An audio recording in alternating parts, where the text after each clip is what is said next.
क्या हमारी व्यवस्था है, क्या हमारा सिस्टम, अगर मैं आपको बताऊंगा तो आप सोचने पे मजबूर हो जाएंगे कि आज से 35 साल पहले एक आतंकवादी ने हमारे 4 एयरफोर्स के जवानों को मार दिया था और उसने इस बात को एडमिट भी किया था। हमारे पास सारे सबूत हैं। उसके बाद भी आज 35 साल बाद भी वो मुकदमा डिस्ट्रिक्ट कोर्ट में है और वो आराम से जेल में बैठ करके बिरयानी खा रहा है। डिस्ट्रिक्ट कोर्ट से मामला छूटेगा, अगर वहां से सजा हो जाती है तो वह हाई कोर्ट जाएगा। हाई कोर्ट के बाद में अगर वहां से कुछ होता है तो वो गवर्नर के पास में जाएगा। गवर्नर अगर उसको रिजेक्ट कर देता है तो वो सुप्रीम कोर्ट जाएगा। सुप्रीम कोर्ट के बाद अगर वहां से भी कुछ नहीं मिलता है तो राष्ट्रपति के बाद में जाएगा। तो इतना लंबा सिस्टम, इतनी सड़ी व्यवस्था है हमारी।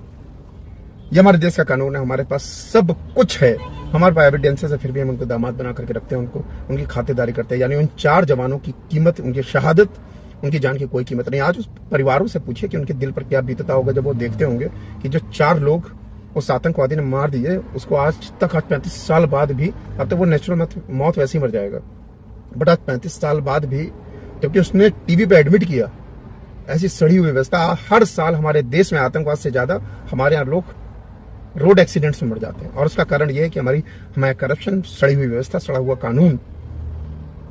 हर जगह पर करप्शन करप्शन करप्शन, ऊपर से नीचे तक हर आदमी लिखता है, बट इसके बारे में कोई बात नहीं करता, इसके बारे में कोई चर्चा नहीं करना चाहता।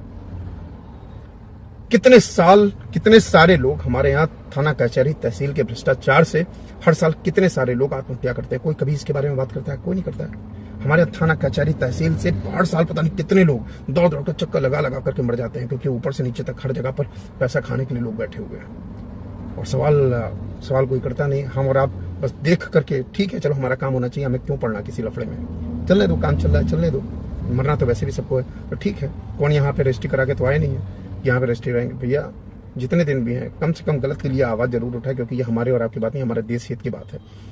हर साल बहुत सारे मासूम इस सड़े हुए सिस्टम की वजह से आत्महत्या करते हैं, अपनी जान खोते हैं। तो वो किस कंडीशन में आ जाते होंगे कि वो आत्महत्या करते होंगे? इस लचर कानून व्यवस्था के लिए ना तो जुडिशियल रिफॉर्म की बात होती है, ना एडमिनिस्ट्रेटिव रिफॉर्म की होती है, ना पुलिस रिफॉर्म की होती है। किसी चीज की जो भी हमारे देश के लिए जरूरी है, उस कोई भी जो मेन मुद्दे हैं उनके बारे में कोई बात नहीं करना चाहता। और इससे डायरेक्टली हम और आप जैसे मिडिल क्लास के इम्पैक्ट होते हैं। बड़े लोगों को कोई फर्क नहीं पड़ता, मैं बता रहा हूँ।